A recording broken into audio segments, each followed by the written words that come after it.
Vamos ler 1 Tessalonicenses 4, 15 em diante. Dizemos-vos, pois, isto pela palavra do Senhor, que nós, os que ficarmos vivos para a vinda do Senhor, vinda aqui é parousia, né? Para a parousia do Senhor, não precederemos os que dormem. Porque o mesmo Senhor descerá do céu com alarido, com voz de arcanjo e com a trombeta de Deus. Os que morreram em Cristo ressuscitarão primeiro. Depois nós, os que ficarmos vivos, seremos arrebatados juntamente com eles nas nuvens, a encontrar o Senhor nos ares. E assim estaremos sempre com o Senhor. Portanto, consolai-vos uns aos outros com essas palavras. Vamos orar? Senhor Deus, nos abençoe nesta noite, no nome de Jesus Cristo. Amém. Vou falar por alguns momentos sobre o arrebatamento da igreja. O arrebatamento. A palavra grega usada aqui para o arrebatamento é arpazo, uma palavra grega. Vamos soletrar ela, né? H-A-R-P-A-Z-O. Arpazo, né? Que quer dizer arrancar violentamente, né? Arrancar, puxar, pegar, né? E é isso que será feito com a noiva, né? Com a igreja. Ela será arrebatada, levada para o céu. Tanto os vivos, né, que faz parte da igreja, quanto os ressuscitados, como está aqui. Porque o mesmo Senhor descerá do céu com alarido e com voz de arcanjo, com a trombeta de Deus, e os que morreram em Cristo ressuscitarão primeiro. Depois nós, que ficarmos vivos, seremos arrebatados juntamente com eles nas nuvens, a encontrar o Senhor nos ares. Assim estaremos sempre com o Senhor. Então, junto com esses irmãos que ressuscitaram, a primeira ressurreição, como está em Apocalipse também, falando da primeira ressurreição, Apocalipse 20, né? Apocalipse 20, versículo 6. Deixa eu ver se eu não estava programado para ler. Apocalipse 20, versículo 6, né? Deixa eu ver aqui. Bem-aventurado e santo aquele que tem parte na primeira ressurreição. Sobre estes não tem poder a segunda morte, mas serão sacerdotes de Deus e de Cristo, e reinarão com ele 1000 anos. Né? Reinarão com ele 1000 anos. Né? Falando do milênio, quando o diabo, né? Porque Apocalipse 1, Apocalipse 20, versículo 1, fala que vi descer do céu um anjo que tinha a chave do abismo e uma grande cadeia na sua mão. Ele prendeu o dragão e a antiga serpente, que é o diabo, Satanás, e o amarrou por 1000 anos. Né? Então Satanás será amarrado por 1000 anos. Então nesse arrebatamento, como nós vimos ali, tem que acontecer 3 coisas. O mesmo Senhor descerá do céu com alarido. Alarido é uma voz, né? É um brado, é uma ordem, é uma trombeta que vai soar na terra. Uma trombeta. Então alarido é isto. Com alarido, voz de arcanjo e com a trombeta de Deus. Então o mesmo Senhor descerá do céu com alarido, voz de arcanjo e trombeta de Deus. Depois nós seremos transformados, né? Os mortos ressuscitados. Então tem 3 coisas que acontecem. Então nós temos que ficar, né, ver o que é que são essas 3 coisas. 3 coisas têm que acontecer antes que Cristo, Ele mesmo, apareça. Não podemos confundir essas coisas. Por quê?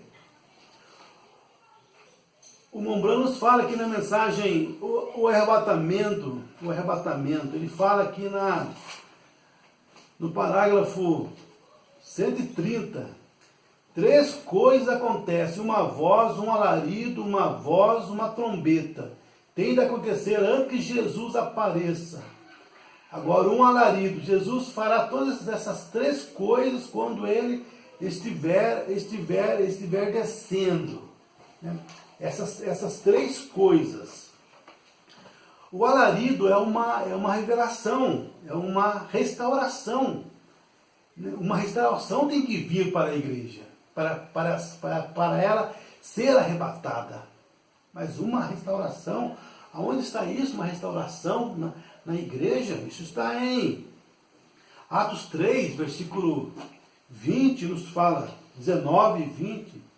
21 nos fala, arrependei-vos, 19, 3:19, arrependei-vos, pois, e convertei-vos, para que sejam apagados os vossos pecados, e venha assim o tempo do refrigério pela presença do Senhor, e envie ele a Jesus Cristo, que já dantes vos foi pregado, o qual convém que o céu contenha, até aos tempos da restauração de tudo, dos quais Deus falou pela boca de todos os seus santos profetas, desde o princípio, até os tempos da restauração de tudo. Então, o céu tem que conter Jesus até o tempo da restauração de tudo. Então, tem que vir essa restauração da palavra, o próprio ensinamento do arrebatamento, o próprio ensinamento do arrebatamento, você vê na história, você não vê ninguém ensinando, até isso sumiu na história. Você vê Paulo falando desse arrebatamento secreto, mas depois você não vê mais isso, né? Martim Lutero não falou disso, John Wesley nunca ensinou isso, esse arrebatamento secreto, esse harpazo, né? Esse arrebatamento secreto. Não, isso não foi falado. Existe tanta confusão no mundo sobre esse assunto, né? Existem várias áreas, até mesmo sobre o milênio. Tem o pós-milerismo, né? Tem o pré-milerismo, tem o amilerismo, né? Cada um com sua visão, né? Deturpada. Mas tem que vir uma restauração, uma coisa que seja realmente aquilo que é a palavra de Deus. Por quê? Porque a noiva tem que ter toda a palavra, não pode ficar com coisa achando que tem, pensando que tem.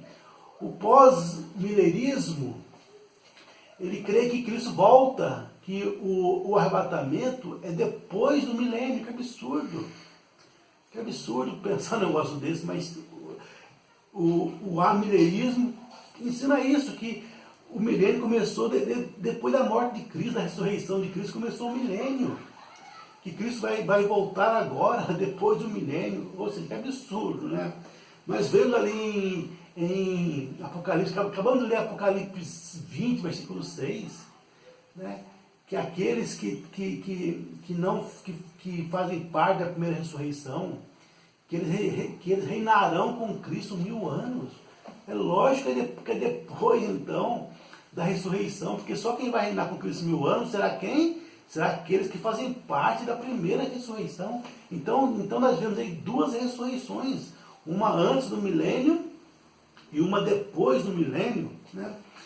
E também mesmo os pré-milerismo, né, os que creem que Cristo vai voltar antes, muitos deles acham que a noiva passa pela grande tribulação. Que absurdo a noiva passar pela grande tribulação. Sendo que Cristo fala que será como um ladrão de noite a vinda de Cristo. Como é que a pessoa pode achar que, né, pensar isso, que a noiva, a igreja, que o arrebatamento é depois da tribulação, que a vinda de Cristo é depois da tribulação? Então existe tanta confusão, mas se fosse depois, então não seria secreto, porque a turma ia saber, porque se é depois da grande tribulação, que nunca houve na terra uma tribulação tal como a que vai ter, então as pessoas iriam saber quando seria essa vinda de Cristo, quando viesse essa grande tribulação. Mas não, a tribulação é antes, porque Cristo já padeceu por sua igreja, ela não tem que ser purificada mais. Cristo já purificou ela, diz São João 5, 24, né? João 5, 24. que ouve a minha palavra e crê naquele que me enviou, tem a vida eterna. Deixa eu ler aqui melhor, para não falar o versículo errado, né? Então, João 5, 24, nos fala o seguinte. João 5, 24. Na verdade vos digo, que quem ouve a minha palavra e crê naquele que me enviou, tem a vida eterna. E não entrará em julgamento, em condenação, mas passou da morte para a vida. Então quem ouve a palavra, quem crê na palavra, não vai passar mais por julgamento. Cristo já passou por julgamento, já purificou ela, né? Então é claro que o arrebatamento, o harpazo vai ser antes da grande tribulação. Mas tudo isso teria que ser revelado, porque Mateus, né? Mateus 17 nos fala que Elias viria primeiro, né? Olha só, Mateus 17, 11 nos fala isso que...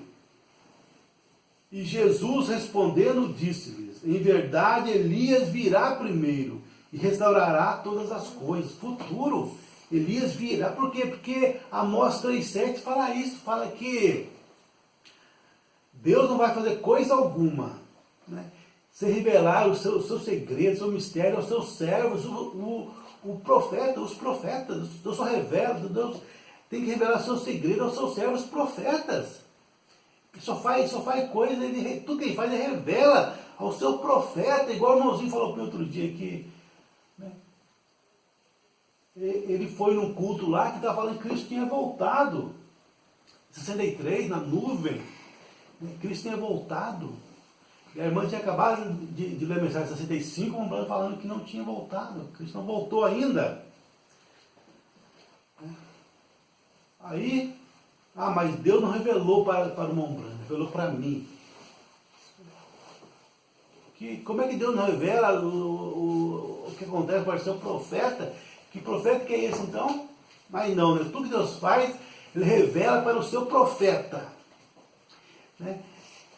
E 2 Pedro nos fala o quê? 2 Pedro nos fala que 2 Pedro, capítulo 1, versículo 19, fala que, e temos muito firme a palavra dos profetas, a qual bem fazeis em estar atentos, como uma luz que alumia em lugar escuro, até que o dia amanheça e a estrela da alva apareça em vossos corações. Sabendo primeiramente isso, que nenhuma parte da Escritura é de particular interpretação. Nenhuma parte da Escritura é de particular interpretação. Por isso que estamos tendo tantas heresias, por causa do que as pessoas querem interpretar a palavra de Deus. Eles querem, e não são profetas, é pecado interpretar a palavra de Deus, porque a palavra de Deus só vem a profeta. Olha a parousia, por exemplo, né? Falando que a parousia já se cumpriu, grupos que se diz crer no Mombrana, falando que a parousia se cumpriu. Como que a parousia poderia se cumprir? Não tem nem cabimento um negócio desse, porque seremos ressuscitados na parousia. 1 Coríntios 15, 23, nós seremos ressuscitados na parousia. Como é que aconteceu em 63 a parousia? Ou como diz o Testemunho de Jeová, aconteceu em 1914 a parousia? Que absurdo falar uma tolice dessa, porque na parousia receberemos a coroa, 1 Tessalonicenses 2,9. Na parousia vamos receber a coroa da justiça, a coroa da vida. 1 Tessalonicenses 2,9.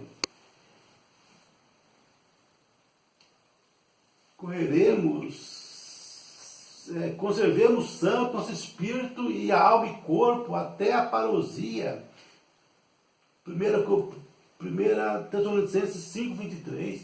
Vamos conservar o nosso corpo santo, nosso espírito até a parousia. Mas isso aconteceu em 1914 ou 1963, como diz alguns, né?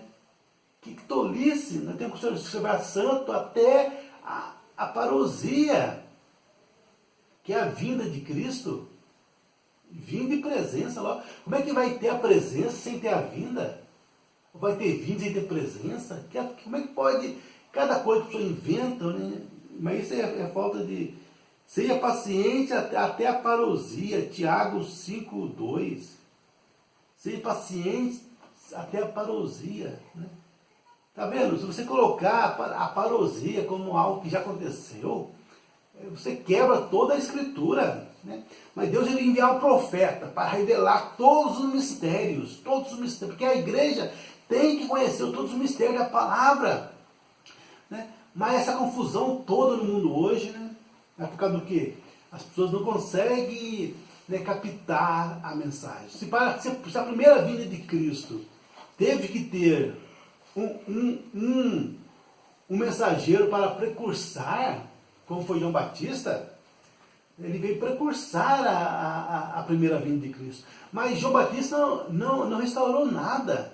Eu sei que ele também foi um Elias, claro, foi um Elias, né? Jesus falou Elias, né? João Batista foi um Elias. A Bíblia fala que ele converteu o coração dos pais, né? Dos pais aos filhos. Lucas 1, versículo 17 fala isso, converteu o coração dos pais dos filhos.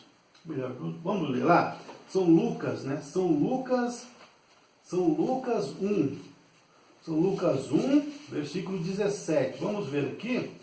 São Lucas 1, versículo 17, está escrito o seguinte: irá diante dele no espírito e virtude de Elias, para converter os corações dos pais aos filhos, né? E os rebeldes à prudência dos justos, com o fim de preparar ao Senhor um povo bem disposto, converter os corações dos pais aos filhos. Então ele converteu o coração dos pais. Mas teria que vir o Elias para converter o coração dos filhos aos pais, aos apóstolos, levar nós de volta, restaurar a palavra. E depois da vinda desse Elias, a Bíblia fala que Malaquias 4, 5, 6 fala que o mundo seria queimado. O João Batista, melhor dizendo, não restaurou coisa nenhuma. O que João Batista ensinou? O que ele restaurou? Nada, né? Nada, ele apenas mostrou ali que Jesus era o Messias para as pessoas e o mundo seria queimado. Então a Escritura teria falhado se fosse realmente, se esse Elias, né, se não houvesse um outro Elias. Mas a Bíblia fala do Elias no futuro. Elias virá primeiro, colocou no futuro e restaurará todas as coisas. Mas as pessoas vêm com suas crendices, suas interpretações erradas. A Escritura fala, mas Lucas 16 fala que não teria profeta, a lei dos profetas duraram até João. Mas, gente, tem que enquadrar a palavra, enquadrar a Escritura, porque João Batista morreu em Mateus 14. E em Mateus 23, versículo 34, Jesus falou: isso que eu vos envio, profetas, sábios, vocês perseguirão de cidade em cidade, né? Prometeu enviar profetas. E quando chegamos em Atos 20, ali, 21, 22, aparece o profeta Ágabo amarrando uma cinta em Paulo e falando: o homem que está com essa cinta amarrada vai ser preso em Jerusalém. Aqueles cumpriu, e Paulo falou que era falso profeta. Ah, você é um falso profeta, porque Jesus falou que o profeta viria só até João. João morreu faz 30 anos, então você é um falso profeta. Nós estamos hoje no ano 70 depois de Cristo. Paulo não falou isso para Ágabo, porque Paulo conhecia a palavra, sabia que, né, teria que ter profeta na graça, porque se os profetas, a lei e os profetas da lei vieram até João, mas se na lei teve profeta, na graça também temos profeta, como está lá em Efésios 4:11. Efésios 4:11 fala, né? Eis que Deus deu um para apóstolos, profetas, doutores, pastores, evangelistas, mestres, para aperfeiçoar a igreja, aperfeiçoar o corpo de Cristo. Então é necessário ter esses ofícios na igreja para né, trazer para a igreja a perfeição. E o profeta, a palavra de Deus só vem a profeta, né, porque não é de particular interpretação, né? Mas tudo isso tem que vir para preparar a igreja. Por quê? Porque o mesmo Senhor descerá do céu, né, com alarido, que é uma mensagem através de um profeta, né? E depois do alarido viria o quê? Viria a voz de arcanjo. A voz de arcanjo, que é a voz da ressurreição, como está aqui na mensagem, o arrebatamento, no parágrafo 195, a primeira coisa que sai é a sua mensagem. reunindo a noiva. A próxima coisa é a ressurreição da noiva adormecida. Os que morreram no passado em outras eras, eles foram arrebatados juntamente. É a trombeta, a festa nos céus, no céu. Ora, essa é a coisa que acontece, amigos. Então, a voz do arcanjo é a mesma voz que chamou Lázaro da sepultura. Lázaro, sai da sepultura. Essa voz vai ecoar, ele vai chamar os mortos, né, de volta à vida. Os mortos que morreram em Cristo, né, serão chamados pela voz de arcanjo. Arcanjo, Jesus, na voz de Jesus irá soar. E depois disso vai ter a obra da trombeta, a trombeta de Deus. Trombeta de Deus. Não trombeta do sétimo anjo. Trombeta do sétimo anjo é a mensagem que o sétimo anjo, Apocalipse 10:7, fala isso. Nos dias da voz do sétimo anjo, quando ele tocar a sua trombeta, se cumprirá os mistérios, como revelou aos profetas, seus servos, né? Então essa trombeta do profeta, do sétimo anjo, é a mensagem que ele iria pregar. Essa mensagem que estamos aqui hoje, tão perfeita que ninguém consegue realmente refutar essa palavra, porque o batismo em nome de Jesus está em toda a Escritura. A ceia com vinho, né? Vinho puro, com pão asmo, e o lava-pés, está na Escritura, que a mulher não pode ensinar, está em toda a Escritura. Então as pessoas não conseguem realmente refutar essa mensagem. Por quê? Porque ela veio restaurar, né? O alarido veio para preparar a igreja, um profeta preparando a igreja. E depois disso, né, vai ter a voz de arcanjo, a voz de Cristo ressuscitando a noiva que dorme. Não é uma coisa figurada, não, como alguns grupos da mensagem estão falando que é, tirando as igrejas das denominações, não, tirando a igreja das eras passadas, ressuscitando, né, uma ressurreição literal, realmente, transformando seus corpos.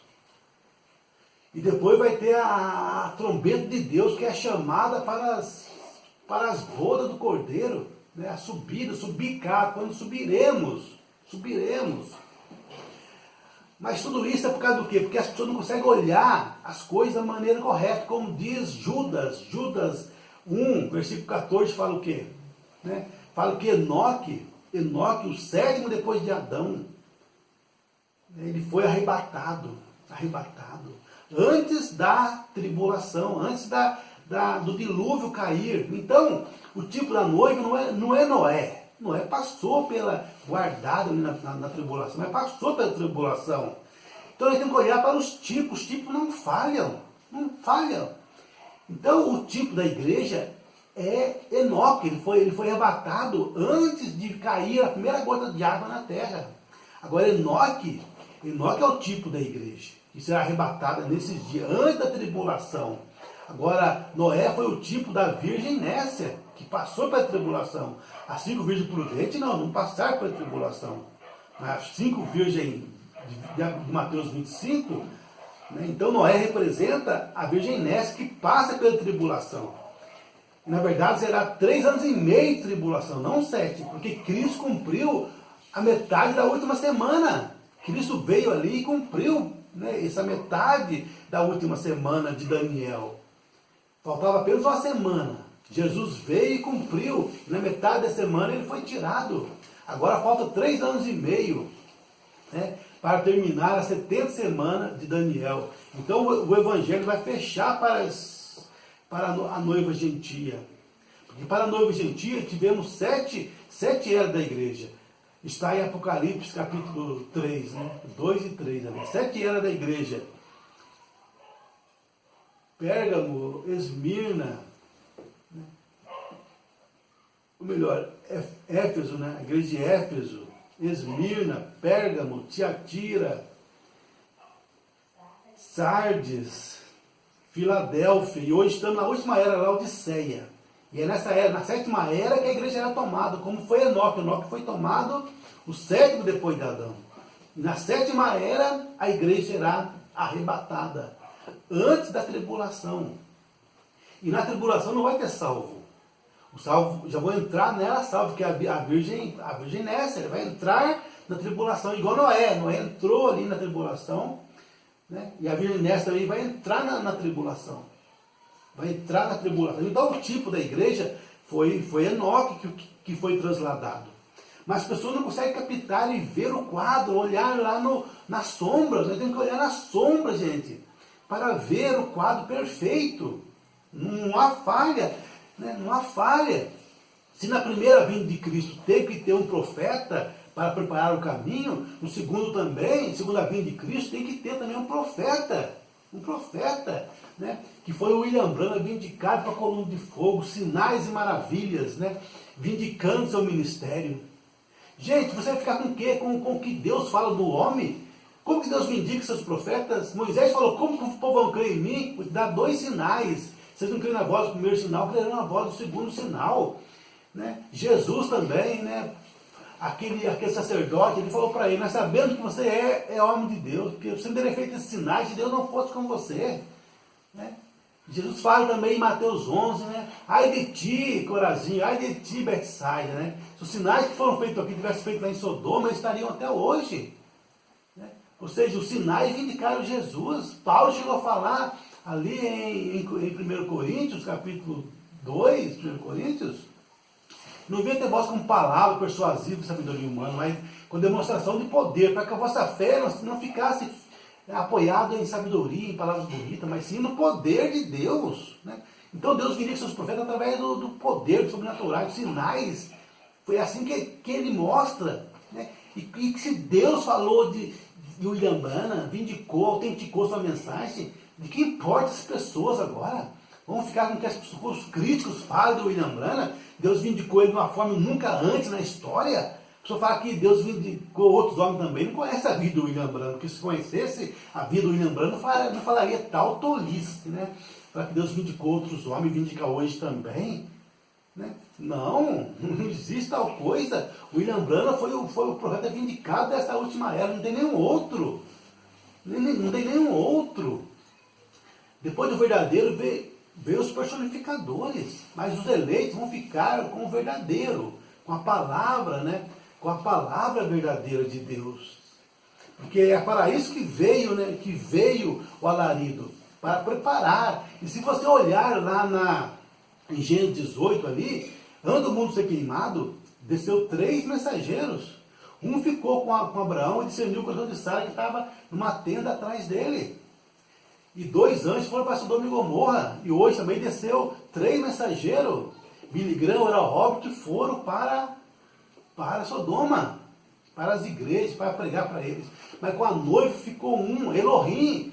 Elohim discerniu o coração da igreja, das pessoas.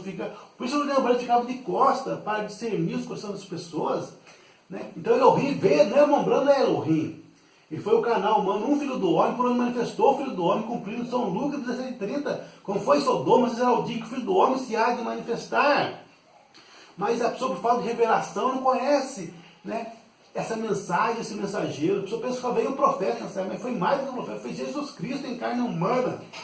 Mas não é seu próprio corpo, porque ele terá que ficar no trono de intercessão até a segunda vinda.